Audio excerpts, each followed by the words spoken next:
அனைவருக்கும் வணக்கம். இந்த வீடியோ ஆக்சுவலாக 2 நாளைக்கு முன்னாடியே போட வேண்டியதுங்க. ஒரு சில வேலைகள்னால போட முடியல. ஃபஸ்ட்டு ரொம்ப சந்தோஷமாக இருக்குங்க. நம்ம திருவிழா எப்படி கொண்டாடணுமோ அப்படி தான் கொண்டாடணும். திருவிழா எப்படி இருக்குன்னா பிரம்மாண்டமாக இருக்கும். நம்ம கோத்திரத்தில் இதுதான் நமக்கு பிரம்மாண்டம். ஓகே, ஸ்டார்டிங் ஃப்ரம் நம்மளோட என்ட்ரன்ஸாக இருக்கட்டும், அந்த பந்தலாக இருக்கட்டும், நம்ம சாப்பிடக்கூடிய இடமா இருக்கட்டும், நம்ம கோயிலை ஜோடனை பண்ண விதமாக இருக்கட்டும், எல்லாமே இது நாள் வரையிலும் இல்லாத அளவுக்கு எல்லாமே டு த பீக்கில் தான் எல்லாமே இருந்துச்சு.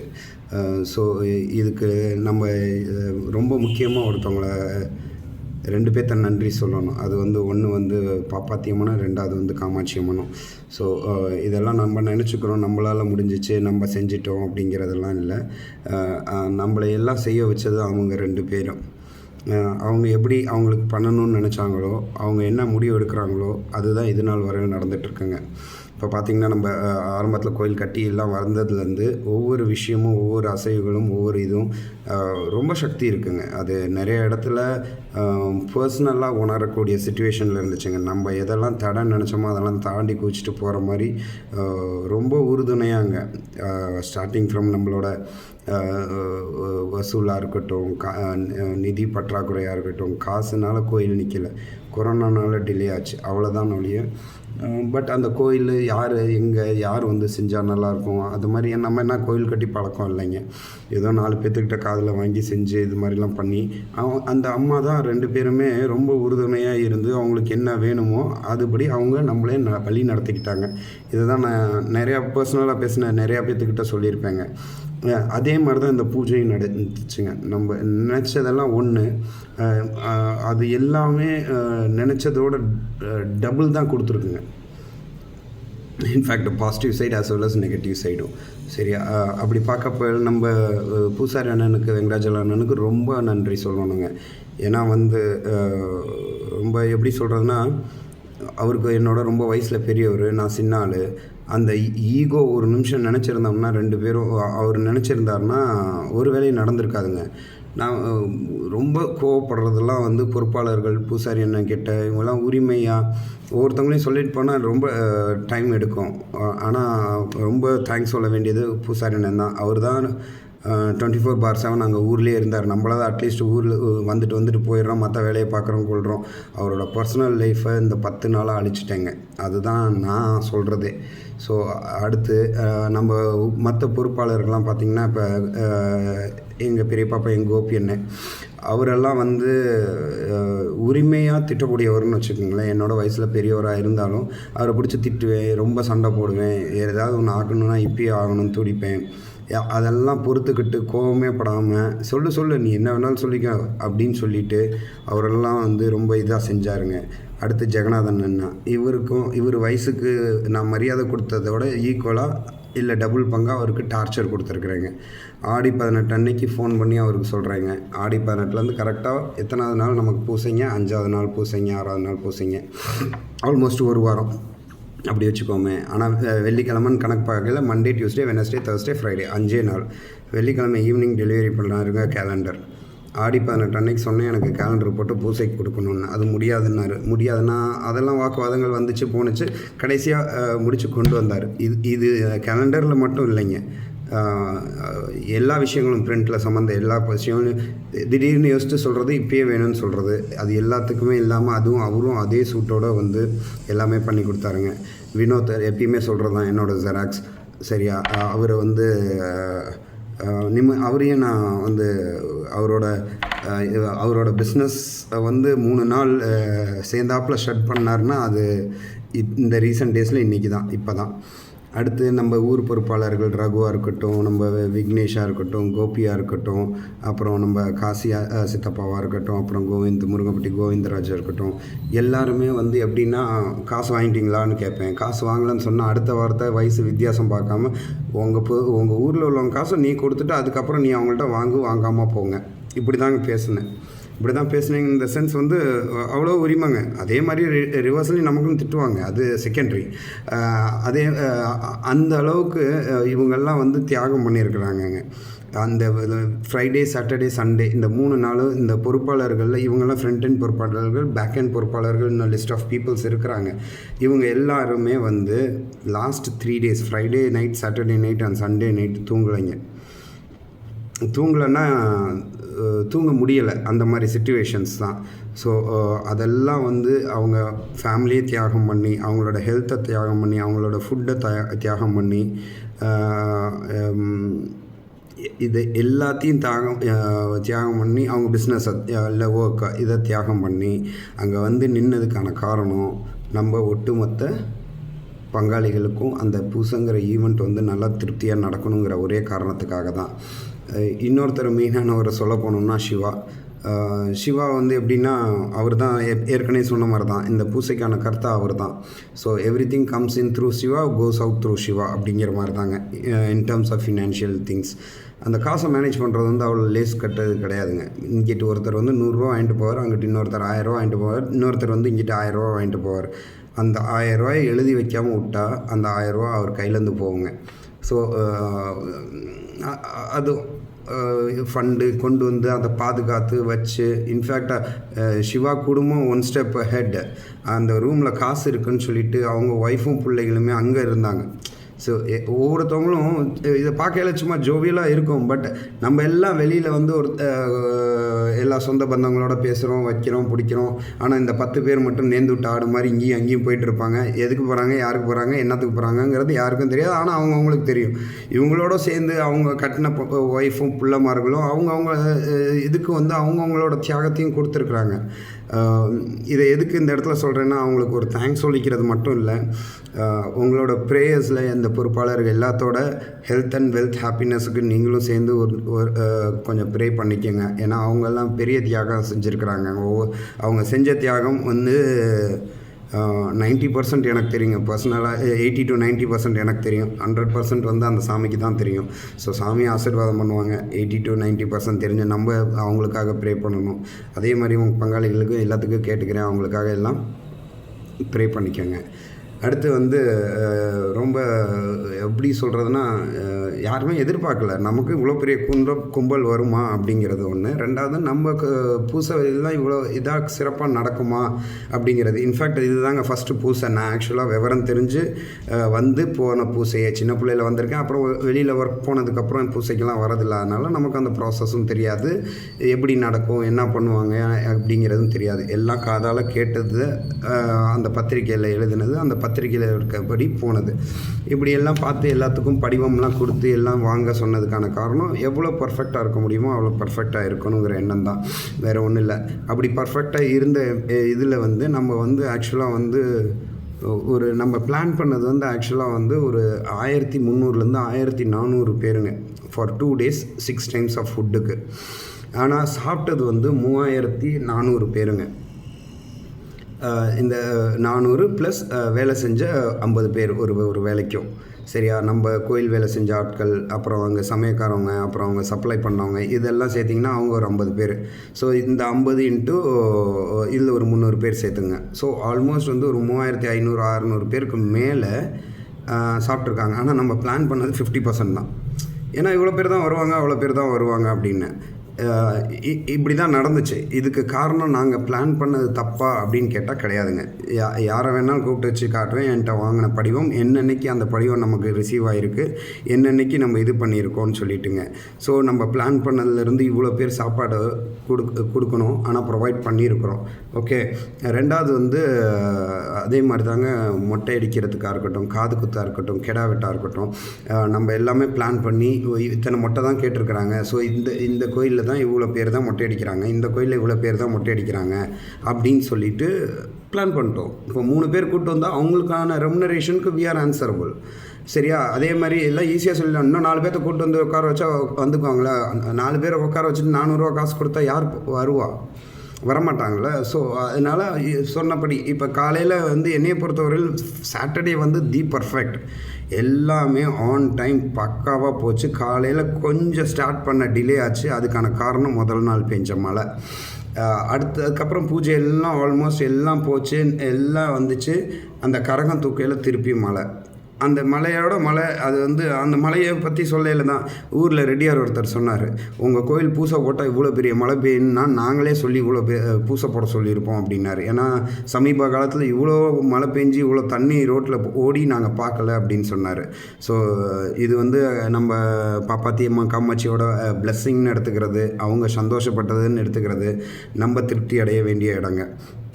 அடுத்து அந்த சாட்டர்டே ஃபங்க்ஷன்ஸ் வந்து எல்லாமே நார்மலாக சூப்பராக போயிடுச்சுங்க. சண்டேயில் வந்து குளறுபடி எல்லாமே சொல்கிறாங்க, எல்லாம் சாப்பாடு வந்து போடலை வைக்கலை அப்படி இப்படிங்கிறதெல்லாம் நிறையா. காலையில் 6:30க்கு ஃபுட் அரேஞ்ச் பண்ணாங்க. ஆஸ் பர் பிளான் வந்து 250 பேர் சாப்பாட்டுக்குங்க, சரிங்களா. ஆனால் அன்றைக்கி காலையில் சாப்பிட்டது வந்து 560 பேருங்க. இதில் இல்லாமல் அந்த 50 பேர் எக்ஸ்ட்ரா ஒவ்வொரு வேலைக்கும் சேர்த்துக்குங்க, சரியா. அப்போ நம்மக்கிட்ட என்ன ஜாமான் இருக்கும், ஞாயிற்றுக்கிழமை காலையில் திடுப்புன்னு வந்து எனக்கு சாப்பாடு வேணும்னு சொன்னாங்கன்னா நம்ம பேக்கப்புக்கு ஜாமான் வச்சுருப்போம். கிச்சடி வச்சுருந்தோம், சேமியா வச்சுருந்தோம், உப்புமா ரவா வச்சுருந்தோம். அதனால தான் ரவா தோசை ஊற்றி கொடுத்தோம். லைவ் கிச்சனில் நின்று சாப்பிட்டு போனாங்கங்க. சமயக்காரர் எங்களோடலாம் ஒரு ஸ்டெப், சார் வந்து சாப்பிட்றவங்க எத்தனை மணிக்கு வந்து கேட்டாலும் நாங்கள் தோசை ஊற்றி தரோம் சார், ரவா தோசை ஊற்றி தரோம் சார், செஞ்சு தரோம் சார் நீங்கள். ஏன்னா அவருக்கும் தெரியும் நாங்கள்லாம் ஃபஸ்ட் டைமு இன்றைக்கி இப்போ தான் இந்த மாதிரி இந்த கோயிலில் பண்ணுறோம் அப்படிங்கிறது எல்லாமே விலைக்கு தான் சொல்லியிருந்தோம். சமயக்காரங்களும் சலிக்காமல் வந்து கொடுத்தாங்க. அந்த அளவுக்கு ஃபுட்டு வேணும். முதல்ல என்ன பண்ணுவோம், எல்லாமே இலை போட்டு பரிமாற போகிறோம். நாள் மழை பெஞ்சிச்சு, ஒரு சைடே ஃபுல்லாக ஈரமாய் சொதன்னு சேறு இருக்குது. இலை போட முடியல, பாக்கு மட்டை வேணும் கரெக்டாக. அப்போ பாக்கு மட்டை நம்ம 500 தான் பிளான் பண்ணியிருந்தோம். 500 நாள் நைட்டே முடிஞ்சிருச்சு. அடுத்த நாள் காலையில் ஞாயிற்றுக்கிழமை காலையில் வரணும் பாக்கு மட்டை. சைமல்டேனியஸாக பாக்கு மட்டையும் வரணும், இங்கே இருக்கிறத வச்சு அட்ஜஸ்ட் பண்ணணும். இதை வந்து அண்டர்ஸ்டாண்டே பண்ணிக்காமல் ஞாயிற்றுக்கிழமை காலையில் வந்து நம்மளையெல்லாம் எவ்வளோ கேவலப்படுத்த முடியுமோ அவ்வளோ கேவலப்படுத்திட்டு போனாங்க ஒரு 2-3 பங்காளிகள், சரியா. அதுக்கு டிலே ஆனதுக்கு வந்து நான் பொறுப்பு ஏற்றுக்க முடியாது. காலையில் 6:30 to 8 o'clock வந்து நம்ம சாப்பாடு டைமுங்க. ஆனால் காலையில் 10 மணி வரையும் டிஃபன் கொடுத்தவங்க வந்தவங்களுக்குலாம் இல்லைன்னா ஏதாவது ப்ரிப்பேர் பண்ணுறதுக்கான டைம் கொடுத்து தான் எங்களை ஆகணும். அப்படியும் கொடுத்து எல்லாம் பண்ணி தான் போட்டுக்கிட்டு தான் இருந்தோம். ஞாயிற்றுக்கிழமை காலையில் 550 பேர் ப்ளஸ் ஒரு 50 பேர் 600 பேர் கிட்டத்தட்ட டிஃபன் சாப்பிட்ருக்குறாங்கங்க. அடுத்து வந்து மத்தியானத்துக்கு வந்து 450 பேர் ப்ளஸ் வெஜ் பிளான் பண்ணியிருந்தோம். வெஜ் வந்து ஒரு 100 பேர் பிளான் பண்ணியிருந்தோம். நான்வெஜ் வந்து ஒரு 450. ஏன்னா லோக்கல் எல்லாம் கெடா வெட்டுறாங்க, அவங்கெல்லாம் வந்து அவங்க வீட்டுக்கு போயிடுவாங்க. அப்படிங்கிறதுல வந்து அவங்களும் படிவத்தில் மென்ஷன் பண்ணல, அந்த மத்தியானத்தை இதை மென்ஷன் பண்ணல. அது அவங்க தப்பும் கிடையாது, அவங்க செஞ்சது கரெக்டு தான். காலையில் ஒரு எக்ஸாம்பிள் சொல்கிறேன். சனிக்கிழமை காலையில் 6:45க்கு நான் வந்து கோயில்கிட்ட வந்து ஆஃபீஸ் ரூம்குள்ளே நின்றுட்டுருக்கையில், நான் யாருன்னு பேர் சொல்ல விரும்பலை, அந்த பங்காளி கேட்டாங்க இப்போ போனால் பொங்கல் வைக்கலாமா அப்படின்னு. நான் இப்போ அங்கேருந்து தான் அங்கே வரேன், ஆல்ரெடி 2 பேர் வச்சுக்கிட்டு இருக்கிறாங்க, நீங்களும் போங்க வைங்க, மண்ணெல்லாம் ஈரமாக இருக்குது, விறகும் ஈரப்பதமாக இருக்குது, அதனால் பிடிக்க லேட் ஆகுதுன்னு சொல்கிறாங்க, அதனால் நீங்களும் போய் சீக்கிரம் வச்சுருங்கன்னு சொல்கிறேன். அன்றைக்கி பிடாரி கோயிலில் மத்தியானம் 11:45க்கு கடைசி பொங்கல் கொடுத்தாங்க. அந்த அம்மா தான் கொடுத்தாங்க. இப்போ சொல்லுங்கள், இது யார் மேலே தப்புங்க? ஆர்கனைஸ் பண்ணவங்க தப்பா, சாமி மேலே தப்பா, இல்லை அந்த பர்டிகுலராக அந்த பங்காளி மேலே தப்பா? அந்த ஒரு பொங்கல் வரத்துக்காக நின்று நம்ம போனோம், கரெக்டுங்களா? அப்போ இதெல்லாம் பார்க்கல ஒரு சில சித்திமார்கள் பெரியம்மார்கள்லாம் டு த ஸ்மார்ட். காலையில் ஈரமாக இருக்குது, சீக்கிரம் வந்து வச்சுட்டாங்க. வச்சதுக்கப்புறம் இன்னும் ஒரு ஸ்டெப் முன்னாடி போய் ஒரு 10-15 பொங்கல் ஐயனார் கோயிலுக்கு வைக்கக்கூடிய பொங்கல் கூட அங்கேயே வச்சுட்டாங்க. ஏன்னா அவங்களுக்கான பயம், நாள் எல்லாம் பார்த்து அந்த மலையை பார்த்தவங்க சாயந்தரம் பார்த்த மலையை அது மாதிரி ஏதாவது டிலே ஆகி சாயந்தரம் மழை வந்துச்சுன்னா பொங்கல் கூட வைக்க முடியாதுன்னு சொல்லிட்டு அங்கே எல்லாம் ஒரு ரவுண்ட் டேபிள் கான்ஃபரன்ஸ் போட்டிருக்காங்க. போட்டு எப்போ பொங்கல் வைக்கலாம், இது எல்லாம் வளையெடுப்பு மண்ணில் தானே வைக்கிறோம், அங்கே போய் இப்போ கொடுத்துக்கலாம், ஒன்றும் பிரச்சனை இல்லை அப்படின்னு சொல்லிட்டு ஒரு 10-15 பொங்கல் ஐயனார் கோயிலுக்கு வைக்கக்கூடியதை கூட அந்த கோயிலில் வச்சு முடிச்சு தான் அந்த அம்மா வந்து செல்லாய்க்குள்ள பொங்கலை வச்சு கொடுத்தாங்க. 12 மணிக்கு வச்சு கொடுத்தாங்க. 11:30 மணிக்கு கெடா வெட்டணும்னு சொல்லியிருந்ததுங்க. ஆனால் பொங்கல் வச்சு முடிக்கையில் 12 மணிங்க. 12:45 1 மணிக்குள்ளே எங்கங்க நம்ம டைனிங் ஹால் கிட்ட போயிட்டு ஒரு சில பங்காளிகள் சாப்பாடு போடலன்னு சொல்லி பிரச்சனை பண்ணாங்கங்க. நான் பேர் சொல்கிறதுக்குலாம் வருத்தப்படலைங்க. ஏன்னா ஒரு 10 பேர்த்தோட குடும்பம் 10 பேரும் சேர்ந்து அவங்களுக்கும் நமக்கு என்ன வித்தியாசம்? அவங்க ஒரு 500 ரூபா கொடுத்துட்டாங்க, 500க்கு நான் 10,000 கொடுத்துக்கிறேன், யாரோ வந்து வேலை பாருங்கன்னு சொல்லி தூக்கி எறிஞ்சிட்டு போகலாம் அந்த பொறுப்பாளர்களும். ஸோ அவங்களெல்லாம் அந்த தியாகத்துக்கு நான் பேசாட்டி அவங்களெல்லாம் நான் கொச்சப்படுத்துகிற மாதிரி ஆயிரும். கண்டிப்பாக அந்த யார் அந்த 3-4 பங்காளிகள் இந்த வீடியோ முடியல சொல்லிடுவேங்க. 1 மணிக்கு போய் அங்கே பங்காளிகள் தான், மற்ற இருந்தவங்களெல்லாம் யாருமே என் கண்ணுக்கு தெரில. அங்கே இருந்த பங்காளிகள், கத்துன பங்காளிகள், இங்கே பொங்கல் வச்சு சாமிக்கு படையல் போட்டதுக்கு அப்புறம்தான் அங்கே சாப்பாடு போடணும்னு சொல்லிட்டாங்க. அதுக்கு தானே பூசை போடுறோம், சாமிக்கு தானே. சாமிக்கு பூசை போட்டு தான் இங்கே டிலே பண்ணது யார்? பொங்கல் வச்சவங்க, கெடா வெட்டினவங்க.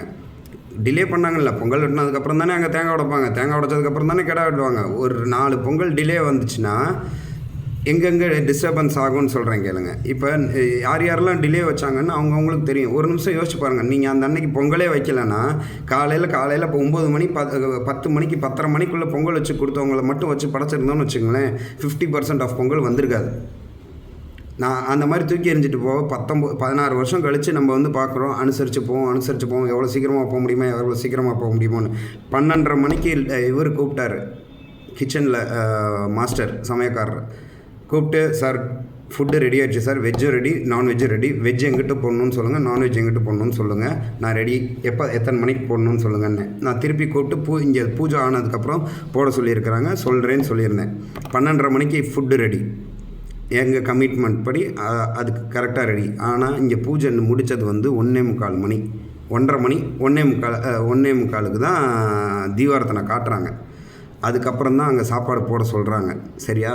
அதுக்குள்ளே அந்த 3/4 மணி நேரத்துக்குள்ளே ஒரு 2 பங்காளி ஒரு மேலே பேசி என்னைய நிறைய பொறுப்பாளர்கள் நிர்வாகத்தில் இருக்கிறவங்கள எந்த அளவுக்கு அசிங்கப்படுத்தணுமோ அந்த அளவுக்கு அசிங்கப்படுத்தி, அவங்கள மட்டும் படுத்தலை, என்னைய படுத்தலை, ஒட்டுமொத்த நான் தான் சொல்லுவேன், இல்லை எப்பயுமே சொல்லுவேன், வில்வராயனாக இருக்க பெருமைப்படுவோம்னு. அந்த பெருமைக்கு பங்கம் வர மாதிரி நடந்துக்காதீங்கன்னு நடந்துக்கிட்டாங்க. பேர் சொல்கிறேன், செல்லையா. அடுத்து இந்த அவர் பேர் கூட எனக்கு தெரியாது, இந்த கருப்பு வெட்டி கட்டி சட்டை இல்லாமல் ஒருத்தர் இருந்தார்ல அவர். அப்புறம் வேற ஒரு வகையில் பூபதி அண்ணன். இவங்க எந்த அளவுக்கு எந்த கார்னர்லலாம் நம்மளை சங்கடப்படுத்தணுமோ அத்தனை இடத்துலையும் அவங்களெல்லாம் பண்ண வேண்டியதை தெளிவாக பண்ணிட்டு போயிட்டாங்க. இவங்க என்னத்துக்காக வந்தாங்க? அங்கே இன்னொரு ராஜேந்திரன் பூசா நியமனம் பண்ண பூசாரி ராஜேந்திரன் இருக்கார்ல, அவர்கிட்ட போய் செல்லையானே சொல்லியிருக்கிறாரு, 2 மணி நேரமாக நான் க்யூவில் நிற்கிறேன், சாப்பாடே போடல அப்படின்னு. இவரை 2 மணி நேரமாக க்யூவில் நிற்பாட்டி வச்சுட்டு சாப்பாடு போட, ஒரு ப்ராக்டிக்கலாக யோசிச்சு பாருங்களேன். நான் 1500 பேருக்கு சாப்பாடு போட வேண்டிய இடத்துல 3600 பேருக்கு போட்டிருக்கிறோம். அது எவ்வளோ பெரிய ஜம்ப்பு. அதுக்கு அதனால் என்ன பாதிக்கும்னா கெப்பாசிட்டி தான். அங்கே 70 பேர் தான் உட்கார முடியும். ஆனால் அன்றைக்கி மத்தியானத்துக்கு இன்னும் அந்த மாப்பிள்ளைங்களுக்கெல்லாம் தேங்க்ஸ் சொல்லணும். அவங்க போய் இன்னும் 3-4 டேபிள்லாம் அட்ஜஸ்ட் பண்ணி போட்டு 70 கெப்பாசிட்டியாக இருந்தது 90 மாற்றினாங்க. சரியா? 90 மாற்றினா மாற்றி ஒரு பந்திக்கு 90 பேர். சரியா? அந்த 1:45க்கு சாப்பாடு போட்டாங்கன்னா அரை மணி நேரம்னு வச்சுக்கோங்க ஒரு பந்திக்கு. ஒரு டைம் அட் அ டைமில் 90 பேர் சாப்பிடுவாங்க. அப்போ எத்தனை பந்தி நம்ம ஓட்டியிருக்கோன்னு பாருங்கள். 100 பேருன்னே வச்சுக்கோங்க, 7.5 பந்தி ஓட்டியிருக்கோம். இவர் போய் நின்றிருந்தாலோ இல்லை கடைசி போய் நின்றிருந்தாலோ ஒன்றும் பிரச்சனை இல்லை. கறியை பொது காசில் இந்த பொறுப்பாளர்கள்லாம் வேலை செஞ்சுவிட்டு அவங்க கறிக்கு காசு கொடுன்னு தனியாக வாங்கினேன். நம்ம வரி காசுலேருந்து கறி வாங்குறதுக்கெலாம் பத்தாதுங்க. ஒரு ஆடு ஒரு 15 கிலோ, 1 கிலோ 500 உயிரிட. சரியா? ஒரு ஆடு 20 கிலோங்க ஆவரேஜான வெயிட்டு. சரியா? அதில் கறியை கழிச்சோங்கன்னு வைங்க, மற்றதெல்லாம் கழிச்சோம்னா பாதி இடம் 3/4 இடம் தான் வரும். ஸோ இந்த பேர்டன் எடுத்துக்கிட்டவங்க பொறுப்பாளர்கள். இந்த கத்தனை ஆளுங்க யாரும் எதுவும் பண்ணலைங்க. அவர் ஆடு வெட்டினார், ஆடை வெட்டி வேனில் போட்டு ஊருக்கு போயிட்டார். சரியா? அங்கே சல்லாய் கோயிலில் சாமி கும்பிட்டு கூட முடிக்கல ஒரு பங்காளி இங்கே நம்ம பாப்பாத்தி கோயிலில் நின்று அந்த இடத்துல நின்று கத்தியிருக்காங்கங்க. இதுக்கு முன்னாடி 3 பேர். அந்த 3 பேரும் இப்போ சரியில்லைங்க. இப்போ 4வது ஆள் இவர் கத்திட்டு போயிருக்காருங்க. நான் தான் எடுத்தோடனே சொன்னேன், நம்ம பாப்பாத்தி அம்மாவுக்கு ரொம்ப சக்திங்க. நிறையா விஷயத்தில் எந்தெந்த இடத்துலலாம் பூசாரியும் பொறுப்பாளர்கள்லாம் அந்த கோயிலுக்காக உழைச்சவங்கள்லாம் பாதிக்கப்பட்டாங்களோ, யாருனால் பாதிக்கப்பட்டாங்களோ அந்த பர்டிகுலர் பர்சன் ரொம்ப கஷ்டப்பட்டு அதே கோயிலில் விழுவாங்க. வேணா மார்க் மை வேர்ட்ஸ், இது நடக்காமல் இருந்தால் சந்தோஷம்தான், நடந்தால் அதுதான் பாடங்க. ஸோ இந்த மாதிரி அசிங்கப்படுத்தினது வந்து இந்த 2 பேர் அதை ஒருமையில் பேசி நீயா நானான்னு பேசி இதெல்லாம் என்ன ஒருத்தர் கேஷுவலாக சொல்கிறாரு, அந்த கருப்பு வேட்டி கட்டியிருக்கவர், உங்கள் அப்பா ஒரு போலீஸு, உங்கள் அப்பாட்ட போய் குறை சொல்லிக்கிட்டு இருக்கிறாரு. என்ன பெரிய வார்த்தை, யார் அவங்க, அது சொல்லக்கூடாது. பைப்பில் தண்ணி வரல, ஆமாம் டேங்க்கில் தீர்ந்துருச்சுன்னா தண்ணி வரல, வீட்டில் டேங்க்கு தீர்ந்து தண்ணி வராமல் இருக்குமா, அதனால் ஒரு 2 நாள் தண்ணி வராமல் போச்சா, ஒரு 5 நிமிஷம் அந்த கேப்புக்குள்ளே எல்லாம் வேட்டியில் தொடச்சிட்டு போங்கடா தண்ணி வராட்டி அப்படின்னு இருக்காங்க. அந்த இடத்துல அப்பா கை கழுவிட்டு இருந்திருக்கிறாங்க. இது அப்பாக்காகன்னு மட்டும் சொல்லலை, அப்பாங்க என்கிட்ட வந்து சொல்லியிருக்காங்க, இது மாதிரி எத்தனை பங்காளிகள் காதில் அசிங்கமாக வளர்ந்துருக்கும், எத்தனை மாப்பிள்ளைகள் காதில் அசிங்கமாக வளர்ந்துருக்கும், எத்தனை மச்சாமார்கள் காதில் அசிங்கமாக, எத்தனை பொம்பளைகள் காதில் அசிங்கமாக வளர்ந்துருக்கும். கெட்ட வார்த்தை அந்த டைனிங் ஹாலில் பேசி இதெல்லாம் பேசி இப்படிலாம் இருந்ததுக்கு ஒரு மீட்டிங் இருக்குங்க. அந்த மீட்டிங்க்கு தயவுசெய்து நான் வந்து சும்மா உட்காந்துருக்குறேங்க, பங்காளிமார்கள் நீங்கள்லாம் வந்து பேசுங்க. இப்போ ஒருத்தன் பேச ஆரம்பிச்சது இன்னும் 4 பேர் பேசுவாங்க. இவங்களுக்கெல்லாம் என்ன அருகதங்க இருக்குது கேள்வி கேட்குறதுக்கு, ஒவ்வொரு பொறுப்பாளரையும் கேள்வி கேட்குறதுக்கு. வெள்ளிக்கிழமை நைட்டு எல்லாம் செட் பண்ணிட்டோம், நிம்மதியாக நெஞ்சை பிடிச்சிட்டு உட்கார்ற நேரம் ராத்திரி 10 மணிக்கு மழை சோன்னு பேஞ்சிச்சுங்க. அனுபவம் பத்தலைங்க உண்மையிலுமே எங்களுக்கெல்லாம். ஏன் அப்படின்னா, நம்ம டெம்பரவரி ஷெட்டு போட்டிருந்தோம், மளிகை ஜாமானை கொண்டு போய் அங்கே தீயில் ஒரு தார்பாயை போட்டு வச்சுருந்தோம். அவ்வளோத்தையும் எல்லாம் சமயக்காரங்க வந்து செக் பண்ணி முடிக்கிறாங்க, மழை வந்துருச்சு. தண்ணியில் வந்து நனையக்கூடாது, திருப்பி அங்கே தூக்கு இங்கே தூக்குன்னு எல்லாம் அந்த 10 பேரும் தான் நைட்டு ஃபுல்லாக ஓடுனாங்க. பிரசாத பை நைட்டு 10 பேரும் போட்டாங்க. இவ்வளோலாம் வேலை பார்த்து சும்மா சோத்துக்கு வந்தவனுங்களாட்டம் அங்கே நின்றுட்டு அடிச்சுக்கையில் இவனுங்களுக்குலாம் என்ன மரியாதை கொடுக்குறதுன்னு தெரியலைங்க. ரொம்ப சங்கட்டமாக போகுது. எப்படி எவ்வளோ சொல்லுவோம் நம்ம, வில்வராயனாக இருக்க பெருமைப்படுவோம், வில்வராயனாக இருக்க பெருமைப்படுவோம்னு சொல்லிட்டு அந்த பெருமையை பங்கம் காக்கிற அளவுக்கு பின்னாடி இருந்த மங்களத்து கோயில் இவங்கெல்லாம் வந்திருந்தாங்க, பொறுப்பாளர்கள்லாம் வந்திருந்தாங்க. வந்துட்டு அப்போ தான் அந்த டைனிங் ஹாலில் நடந்துச்சு. எங்கள் கோயிலெல்லாம் யாராவது இப்படி பேசுனாங்க, இழுத்து ஒரு அரை விட்டு வெளில போன்னு சொல்லிடுவோம், இது என்ன இப்படி பேசுகிறாங்க பொது இடத்துல வந்து அப்படின்னு சொல்கிறாங்க. அப்போ இன்னொருத்தவங்களுக்கே கசகசன்னு போகிற அளவுக்கு பேசியிருக்காங்கன்னா இவங்க எந்த அளவுக்கு பேசியிருப்பாங்கன்னு யோசிச்சு பாருங்கள். அப்படின்னாங்க ஒரு கெடா வெட்டு ஃபங்க்ஷனை வந்து 2 மணிக்குள்ளே 1:45க்கு சாப்பாடு போட்டிருக்காங்க. அதை நினச்சி பெருமைப்பட வேணாமா? 90 பேர் தான் ஒரு இடத்துல உட்கார முடியும்னா 90 பேர் தான் உட்கார முடியும். ஒவ்வொருத்தவங்க சொல்கிறாங்க வந்து பாக்கு மட்டையில் வாங்கி போட்டு போக வேண்டியதானே, பாக்கு மட்டையில் போட வேண்டியதானே. உனக்கு பசிக்குதுன்னா தயவுசெய்து உன்னை நிப்பாட்டியே வைக்கல, இங்கே தான் வந்து சாப்பிட்ணுன்னு சொல்லலை. சாப்பாடு இங்கே இருக்குது, நீங்கள் எங்கே வேணாலும் போய் சாப்பிடுங்க, வீட்டிலேருந்து கட்டிட்டு கொண்டு வந்து கூட சாப்பிடுங்க, தப்பு கிடையாது. அப்படி ரொம்ப கஷ்டமாக இருந்துச்சுன்னா இதெல்லாம் அவங்கள நினச்சா ரொம்ப மனசு தான் கஷ்டமாக இருக்குது. இது அடுத்த வர மீட்டிங்கில் தான் தெரியும். பொறுப்பாளர்கள் இந்த பேசினவங்க பங்காளிமார்கள் எல்லாமே வரணும். அதாவது பொறுப்பாளர் தப்பே செய்ய கிடையாது, நாங்கள் எல்லாம் பர்ஃபெக்டாக செஞ்சிட்டோம் அப்படிங்கிறதெல்லாம் கிடையாதுங்க. ஏதாவது 1-2 தப்பு பண்ணியிருப்போம், இது பண்ண மாட்டோம்லாம் சொல்லலை. அதை வந்து ஒரு பொது இடத்துல வச்சு ஒருமையில் பேசுகிற அளவுக்கு நாங்கள் எதுவும் பெரிய தப்பு பண்ணிடல. ஸோ அதை பார்த்த பெரியம்மாமார்கள்லாம் கூட சத்தம் போட்டாங்க, உங்கள் பாட்டா காலத்தில் இருக்கையில் வந்து சோறு கட்டி வந்து சாப்பிட்டுட்டு போனாங்க, அந்த மாதிரி தட்டி சாப்பிட்டுட்டு போயிருக்கணும், இவ்வளோ சிறப்பாக பண்ணிவிட்டு இப்படி அசிங்கப்படுத்திட்டு போகிறாங்களேன்னு. ஸோ பெரியம்மாமார்களுக்கு தெரிஞ்சது கூட சித்தப்பைமார்களுக்கும் அண்ணன்மார்களுக்கும் தெரியலங்கையில் கொஞ்சம் வருத்தம் ஜாஸ்தியாக தான் இருக்குது. ரொம்ப டைமில் எக்ஸ்ட்ரா எடுத்துட்டேன், சாரி. இந்த வீடியோ போடலாமா போடக்கூடாதான்னு கூட தெரியல, போட்டு வைக்கிறேன், டாக்குமெண்ட்டாகவே இருக்கட்டும் அப்படிங்கிறதுக்காக. வில்வராயனாக இருக்க பெருமைப்படுவோம். நன்றி.